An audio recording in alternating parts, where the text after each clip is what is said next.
정치권 관심 뉴스 짚어보는 포커스 나이트 시간입니다. 네, 오늘은 장성호 전 건국대 행정대학원장 그리고 김진욱 전 민주당 대변인과 함께하겠습니다. 두 분 어서 오십시오. 네, 안녕하세요. 자, 이재명 민주당 대표의 공직선거법 항소심 무죄를 두고 정치권 파장이 거셉니다. 여당은 사법부를 향한 공세를 높였고요. 민주당은 법원 판결에 승복하라고 촉구를 했는데 관련 발언들 먼저 듣고 오겠습니다. 한 기사를 봤더니 1심에서 형사재판 지난 3년 동안 1심에서 징역형의 집행유예를 받았던 사건이 2심에서 무죄가 된 경우가 1.7%에 불과하다. 이거는 판단 자체가 완전히 바뀌었기 때문에 그게 과연 법리만 가지고 따지신 것인가의 의문을 저희가 제기하는 것도 이제 그런 이유죠. 권성동 대표는 아침에 승복하라고 본인 요구해 놓고서 저녁 되니까 또 뭐 법원을 공격하고 그다음에 권성동 대표뿐만 아니라 여당의 지도부에 있었던 여러 다선 의원들이 일제히 나서 갖고 재판부를 공격하고 있거든요. 윤석열 의원도 그렇더라고요. 예, 이거 말도 안 되는 행태 아니겠습니까 이게? 그래요? 예, 이거야말로 헌정 질서를 문란하게 하고 법치주의 훼손한 행태죠. 예, 그러니까 여당은 1심 징역형을 어떻게 2심에서 무죄로 판결을 하느냐? 이 확률이 1.7%밖에 안 되는데 사법부의 이제 공세에 화살을 돌렸습니다. 저도 그렇게 좀 이제 의구심이 드는 것이 사법부 재판이라는 것은 공정과 상식에 입각해서 형사재판이 이루어지고 형사재판은 두 가지이지 않습니까? 법리와 증거에 따라서 충실하게 공정하게 재판한다. 그것이 기본 전제이기 때문에 과연 똑같은 판사는 아니지만 판사마다 판단 기준이 다르지는 하겠지만 1심에서 허위사실 공표에 대해서 징역 1년, 집행유예 2년을 선고한 것을 2심에 와서 완전 무죄다. 이렇게 하는 것은 그 국민들 민주당 지지층 빼고는 누가 이것을 그냥 맞습니다. 그렇게 하겠습니까? 그럼에도 불구하고 법원에서 이렇게 판단을 한 이상 결국은 3심 대법원까지 가서 이거에 대해서 옳고 그름을 따져야 되지 않겠습니까? 그렇기 때문에 국민의 입장에서는 이거에 대해서 정말 국민들의 법과 상식 그리고 국민의 상식에 반하든다. 이렇게 지금 강력하게 비판을 하고 있고 민주당 나름대로 이것에 대해서는 긍정적이고 찬성하는 그런 분위기이기 때문에 결국은 3심 제도의 취지에 따라서 검찰이 지금 바로 선고하겠다고 하지 않았습니까? 선거인의 생각과 괴리된 판단이다. 판사나 변호사가 생각하는 그런 판단보다도 선거인들이 어떻게 판단하느냐에 따라서 이거와 괴리된 판단이기 때문에 경험칙과 상식에 부합하지 않는 판단을 했기 때문에 즉시 선고를 하겠다고 했기 때문에 대법원에 가서 1심에서 이재명 대표가 지금 무죄가 됐기 때문에 이재명 대표는 상고하는 그 권한이 없지 않습니까? 그래서 상고 기일 7일과 준비 서면하는 20일에서 27일이 빠지기 때문에 대법원 선고가 훨씬 더 앞당겨서 나올 수가 있을 것 같다 알겠습니다. 생각이 듭니다. 그 얘기는 이제 잠시 뒤에 또 이어가도록 하고요. 네. 김 대변인께서는 이번 판결 어떻게 보셨나요? 1.7%의 확률이었는데 많은 분들이 예상 못했더라고요. 저도 예상은 못했습니다만 저는 당연한 결과가 나왔다고 생각합니다. 왜냐하면 검찰이 이재명 대표에 대한 무리한 기소 또 공소권을 남용한 측면이 분명히 있다.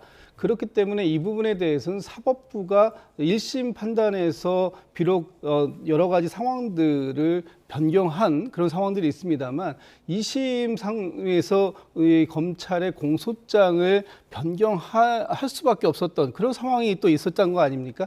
그런 상황들 속에서 이 검찰이 무리하게 기소를 했던 내용들이 제대로 바로 잡혀졌다 이렇게 보고요. 특히 이 검찰이 1심 선고에서 12명의 검사를 투입했고 2심에서는 10명의 검사를 투입했습니다. 그만큼 낙선한 이재명 대표에게 정적 죽이기용 수사를 무리하게 기소했다. 그런 부분들에 대해서 2심 항소심 법원이 제대로 된 판결을 통해서 이 검찰의 무리한 그 기소에 대해서 경종을 울렸다. 이렇게 판단을 하고 있습니다. 네, 검찰의 무리한 기소였다 이런 이야기 외에도요. 이제 법조계에서는 이렇게 법원이 점점 더 이 정치적 표현의 자유를 좀 허용하는 것 같다. 이런 이야기도 나오는데 이 부분에 대해서는 어떻게 보세요? 글쎄요. 그렇게 된다면 표현의 자유라는 것은 뭐 헌법에 보장된 것이 표현의 자유지 않습니까? 그럼에도 불구하고 제가 뭐 정치를 하는 입장에서 보면은 허위사실 공표는 표현의 자유 차원을 떠나는 겁니다. 정말 이 허위사실 공표라는 것은 예를 들어서 학력이라는 것도 마찬가지고, 만약 교수가 아닌데 교수라고 했다든가, 예. 사소한 거 하나라도 걸리면 선거법은 상당히 엄중하기 때문에 이것을 다 표현의 자유라고 표현을 해버리면, 그러면 허위사실 공표는 앞으로 이것은 뭐 형법 개정을 통해서 없애야 되는데, 만약에 선거에서 허위사실 공표, 만약 이 판결처럼 허위사실 공표를 법조문에서 삭제를 한다면 완전히 세상이 완전히 거짓말 잔치가 되지 않겠습니까? 그것을 누가 감당을 하겠습니까? 그렇기 때문에 오히려 이것이 대법원에서 이 판단에 대해서는 예를 들어서 그런 거지 않습니까? 사진을 확대를 한 것이 조작이다. 그렇게 하면 입증 취지에서 명확하게 차원에서 이 사진을 뭐 9명인가 있는 것을 4명, 3명 이렇게 줄여가지고 크게 확대해서 제출했는데 그것이 증거 조작이라고 생각이 듭니까? 이번에 표현의 자유와 관련해서 재판부가 어떻게 이야기를 했냐면요. 이 사건과 관련해서 대법원 판례를 하나 인용을 했는데, 그게 2018년도 판례였는데 그것도 이재명 대표와 관련된 사건이었죠. 네, 그렇습니다. 예, 그게 어떤 과정입니까? 그러니까 2018년도에 이재명 대표가 이제 선거법 위반 혐의로 허위사실 공표 혐의로 기소가 되었고, 네. 그 부분에 대해서 이제 1심, 그때는 2심 경기도지사 도지사 선거였었죠. 그래서 예. 이제 2020년에 대법원에서 대법원 전원 합의체라는 것은 뭐 어떤 대법관 한 사람이 판단하는 건 아니지 않습니까? 9분의 대법관들께서 전원 합의체를 통해서 거기에서 이제 이 표현의 자유에 대한 부분을 그 사례를 들었습니다. 지금 이 표현의 자유라는 부분을 가지고 자꾸 거짓말을 무한히 확대해 주는 것이다. 이제는 모든 이 거짓말이 다 용인되는 것이다. 이렇게 말씀하시는데, 이건 너무 과장되게 말씀하시는 거고, 표현의 자유라는 거, 이번에 그 옮겼던 표현의 자유는 뭐냐면 사실인지 의견인지가 불명확할 때, 이걸 판단하기 어려울 때는 원칙적으로 의견으로 본다라는 것이 그때의 이 판례입니다. 그렇기 때문에 이번에도 이 이재명 대표가 말했던 몇 가지 항목들 중에서 이것이 정말 의견의 표현이냐 아니면 사실 행위에 대한 부분이냐, 이 부분이 불명확하다라고 판단을 했기 때문에 그렇다면 이 판례상, 대법원의 판례상 이것을 의견으로 받아들이는 것이 맞다라는 판단을 한 것이기 때문에, 이 부분에 대해서 뭐 저는 국민의힘이나 아니면 다른 분들이 이걸 왈가왈부할 수 있는 상황은 아니다. 이미 대법원에서 만들어진 이 판례라면 그것을 존중해야 된다라고 봅니다. 예. 그리고 이번에 여당에서 이 사법부를 공격하는 그 초점이 어딨냐면은 정치적인 편향성, 이런 게 있고, 그리고 이번 판단에서 가장 반발을 하는 게 조금 전에 말씀하셨던 사진 확대가 조작이다. 이 부분에 대해서 굉장히 반발을 하더라고요. 애초에 이제 국민의힘이 이것에 대해서 이제 고발을 했습니다. 네. 토론에 나와서 뭐 여러 가지 골프 관련된 거, 그래서 국민의힘이 마치 이제 이재명 대표가 그랬지 않습니까? 제가 골프를 친 것처럼 사진을 공개했던데 이것은 조작된 것이다. 그렇게 얘기를 애초에 조작이죠. 예, 조작이죠. 그렇게 얘기했습니다. 그렇게 얘기를 했고, 그랬더니 1심 판단에서는 함께 골프를 쳤고 기억을 환기할 기회와 시간이 충분했는데도 고의로 발언을 했다. 그렇게 해서 1심에서는 유죄 판결을 하지 않았습니까? 근데 2심 판단에서는 사진이 조작되었을 오해에 있을 가능성이 있으며 공표된 발언의 허위성을 단정할 수 없다. 이렇게 해서 무죄라고 판단을 했기 때문에 그 방금 말씀하신 것처럼 김문기 씨를 모른다는 인식의 문제, 행동이 아니다. 그렇게 되고, 또 국토 협박 사건은 마찬가지로 이것은 의견이라 문제 없다. 뭐 이렇게 법원에서 판단을 했기 때문에 이것은 법리적인 차원에서, 그리고 이 공직선거법 제250조 1항에 보면은 그 공직선거법의 입법 취지가 유권자의 알 권리 보호, 그리고 선거의 공정성 확보, 이 원칙에 반하지 않습니까? 그렇기 때문에 이것은 대법원에 가면 허위성, 고의성, 공표성, 이 세 가지에 대해서 위배가 되기 때문에 이것은 대법원에서 파기환송될 가능성이 상당히 많다고 보는 겁니다.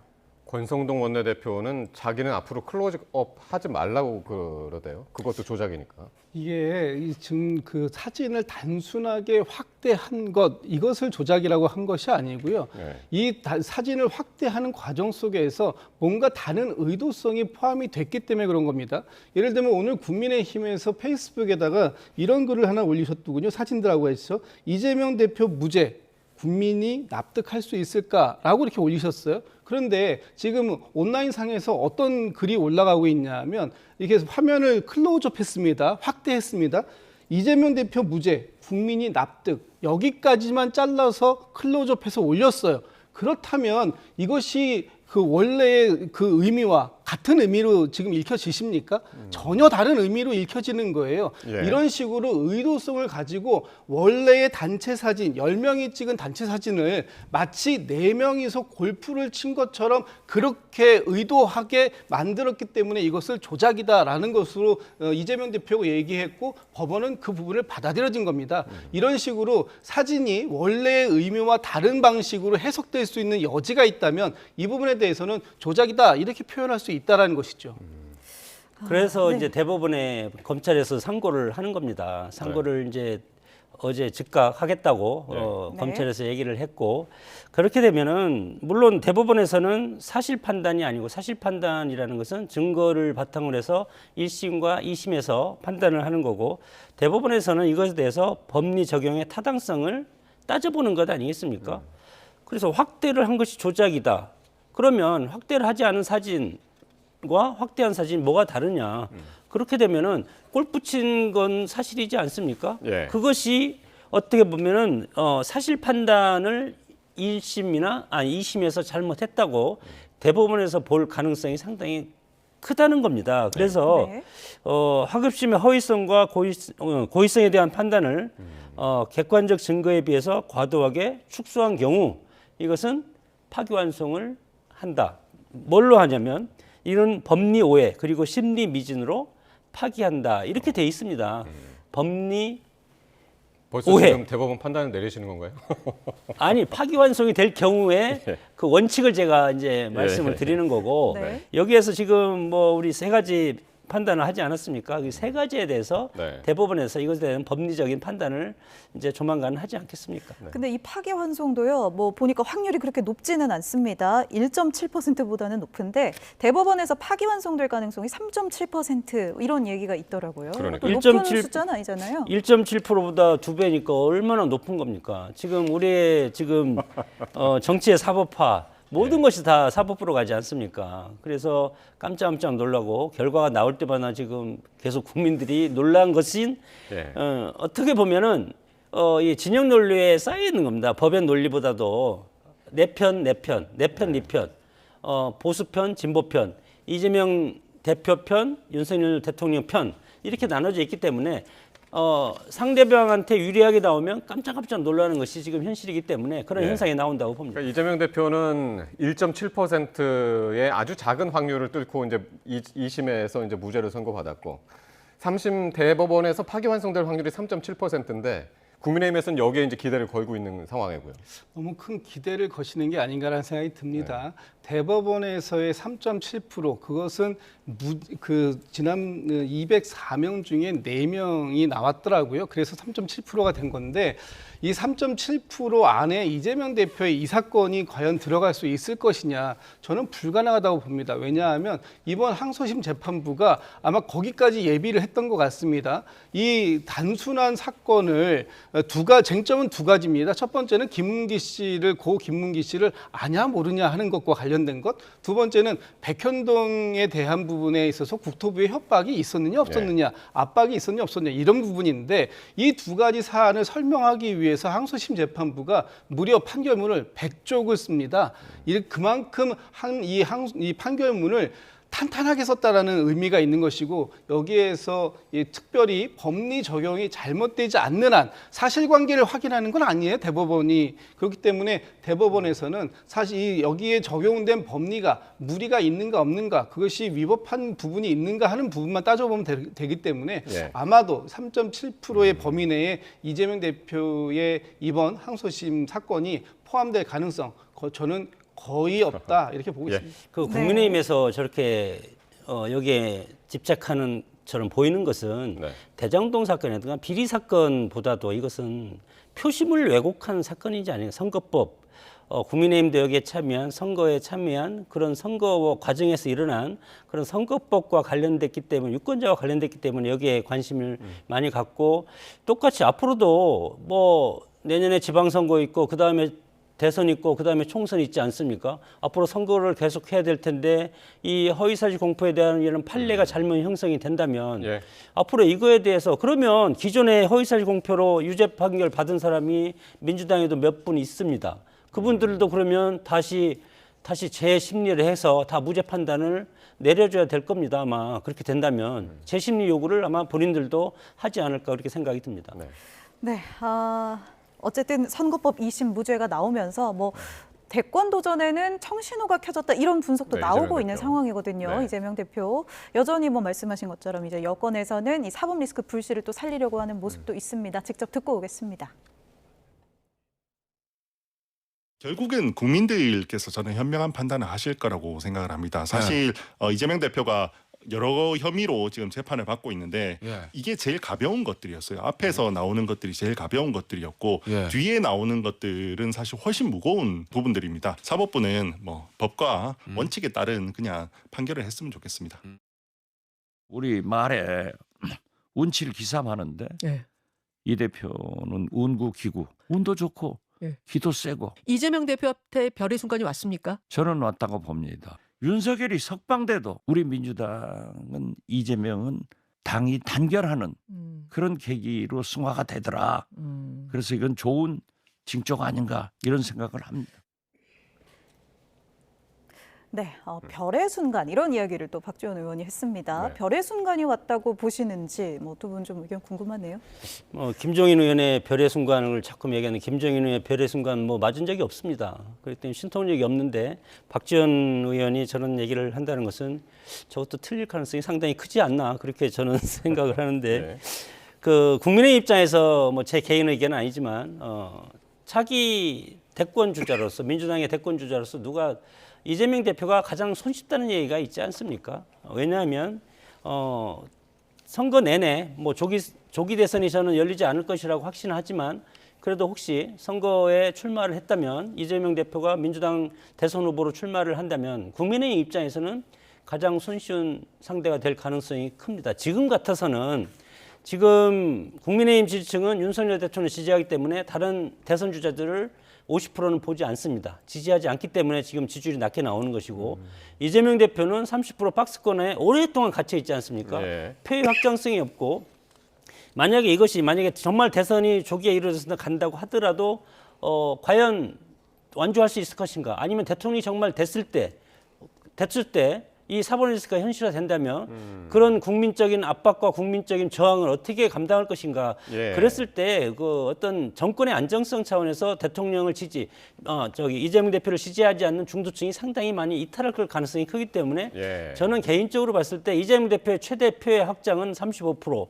그 정도로 봅니다. 그러면 여당이 지금은 분열돼 있지만 만약에 뭐 정말 대선이 뭐 조기에 이루든지 아니면 뭐 1년 뒤에 또 조기 대선이 이루어지든지 하더라도 보수도 마찬가지로 하나로 가지 않겠습니까? 마지막에는 그런 차원에서 봤을 때 민주당에서 이재명 대표 지금 뭐 8개 사건 12개 혐의 5개 재판 그리고 64차례의 재판 지연 행태 이런 것이 정말 이제 24시간 내내 SNS라든가 방송을 통해서 그리고 광장에서 이재명 대표에 대한 압박을 상당히 가할 텐데 이렇게 됐을 때 가장 손쉬운 선거 방법을 쓸 수 있는 것은 이재명 대표의 예. 후보가 후보가 국민의힘에서 알겠습니다. 공격할 그런 자세라고 그래서 나온 얘기가 계속해서 나오는 얘기가 헌법 84조가 어떻게 되는 거냐. 그러니까 기존의 형사 재판을 받고 있는 것들이 대통령이 돼서도 이게 적용이 되느냐.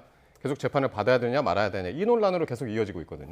뭐 그 부분에 대해서는 뭐 명쾌할 것 같습니다. 지금 이재명 대표가 이 재판을 5개를 받고 있는데 그 중에서 이 선거법 부분은 이미 이제 항소심에서까지 무죄를 받았기 때문에 대법 판단 금방 나올 것 같고요. 거기에서도 무죄가 분명히 나올 거라고 생각하고 나머지 재판들에 대해서는 굉장히 오래 걸릴 사안들입니다. 그런데 만약에 이재명 대표가 당선이 됐다. 그러면 이제 이재명 대표에 대해서는 헌법 84조에 의해서 내란 외환을 제외하고는 형사사항의 소추를 받지 않게 되어 있지 않습니까? 그 이유가 명쾌하거든요. 대통령으로서의 직무에 대해서 안정성을 보장해주기 위해서 그 헌법 84조를 만들어 놓은 것인데 이재명 대표가 당선이 된다면 그 부분에 대해서는 뭐 헌법재판소에 누군가는 또 이거 뭐 위헌법률 신청이라든지 뭐 이런 걸 해보시겠습니다만 거기서도 뭐 명확한 판단이 나올 거라고 생각하고요. 한 말씀만 더 드리면 조기 대선 국면이 열리면 이재명 대표의 경쟁력 저는 제일 강력하다고 봅니다. 네. 다른 사람들이 지금 한 자릿수의 지지율에 머무르고 있는 것에 비하면 이재명 대표가 지금 뭐 이재명 대표를 따라올 사람이 있겠습니까? 그리고 이재명 대표가 지금 여전히 높은 지지율을 받고 있는 이유는 이재명 대표에 대한 이 사법 리스크 부분에 대해서 국민들이 모르고 지지하는 게 아닙니다. 이럼에도 불구하고 가장 능력 있고 일을 잘할 수 있는 사람이다라는 평가가 이미 지금 현재 나오고 있는 지지율 부분에서도 반영되어 있다. 이렇게 봅니다. 오늘 나온 여론조사 결과를 한번 볼까요? 네, 이 차기 대통령 적합도 조사에서 이재명 대표가 이제 31% 가장 높은 지지율을 보여주고 있고 일단 뭐 여권 주자 중에는 김문수 고용노동부 장관이 가장 높은데요. 그래도 8%입니다. 홍준표 6, 오세훈, 한동훈 각각 5%씩인데 네. 아까 장 교수님 말씀하신 대로 이재명 대표가 30%대에서 벗어나지 못하고 있는 수치는 그건 맞는 것 같은데 어떻게 해석하십니까? 저 수치를 보고 이재명 대표가 30%대의 박스권에 갇혀 있다라는 말씀들을 하시는데 그러면 저는 오히려 거꾸로 이렇게 말씀드려볼게요.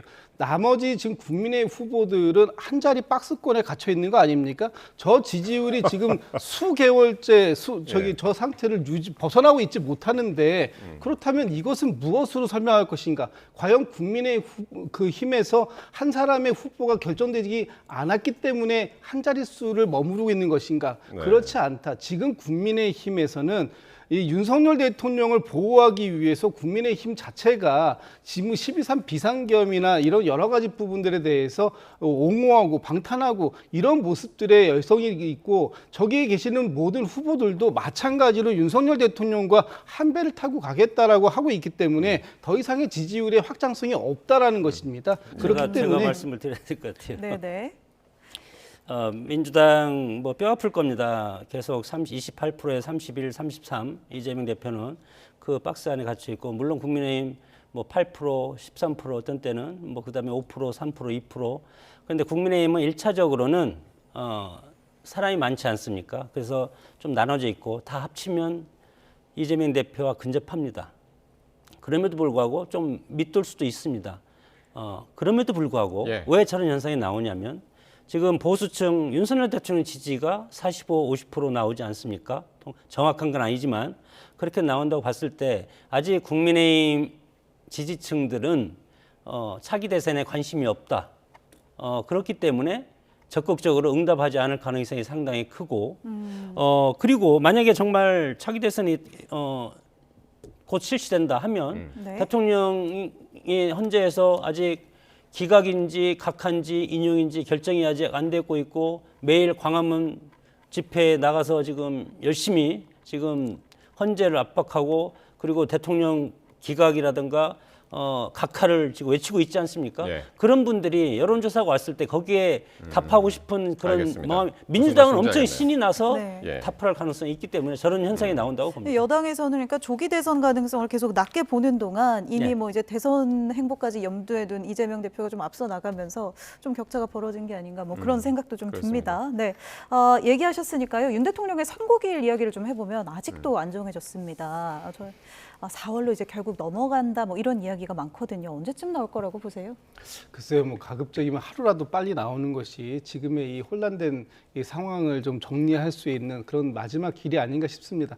오죽하면 오늘 우원식 국회의장께서도 담화문을 발표하시고 빠르게 이 헌법재판소에서 선고 기일을 지정해서 윤석열 대통령에 대한 선고를 내려달라 이렇게 촉구를 하셨어요. 지금 가장 큰 이유 중에 하나가 공권력들이 지금 서울에 많이 그 전국에서 올라와 있지 않습니까? 이 공권력들이 올라와 있는 상황 속에서 이 탄핵 찬반 집회에 대한 관리 대응도 또 해야 되는데 지금 산불 대응도 굉장히 중요한 일입니다. 이번에 이 경북에서 산불 났을 때 많은 분들이 제때에 피신하지 못해서 또 불행한 이 불의의 사고를 당하신 분들이 계시는데 지금 이 공권력이 있어야 할 현장은 바로 그런 곳입니다. 그렇다면 헌법재판소에서 빠르게 이 선고를 통해서 이 부분을 해소해주고 그러고 나서 이 공권력들이 서울에 몰려있는 공권력이 다시 제 자리로 돌아갈 수 있는 그런 상황을 만들어줘야 된다. 저는 뭐 그렇게 생각하고 있습니다. 예, 장 교수님. 재판관들이 만약에 4대 4나 6대 2 어떤 식으로든 인용인지 기각인지 4대 4, 6대 6이면 이미 3월 14일날 했을 겁니다.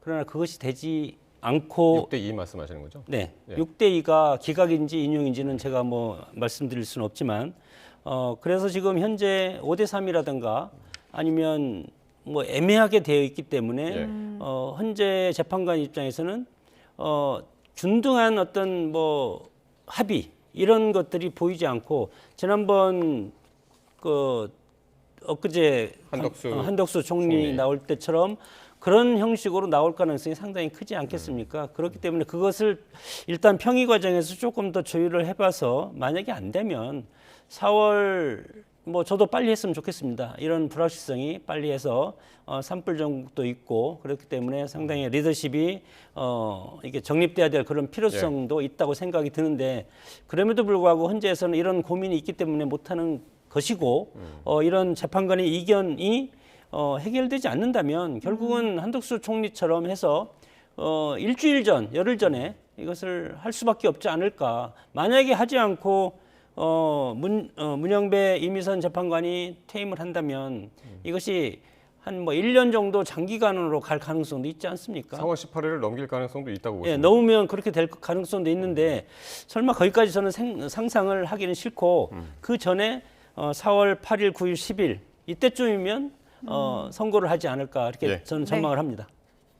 네, 여전히 뭐 의견 합치가 좀 안 돼서 길어지고 있을 것이다. 뭐 이렇게 좀 추측을 해주셨습니다. 오늘 여기까지 듣도록 하겠습니다. 지금까지 장성호 전 건국대 행정대학원장 그리고 김진욱 전 민주당 대변인 함께했습니다. 두 분 고맙습니다. 고맙습니다.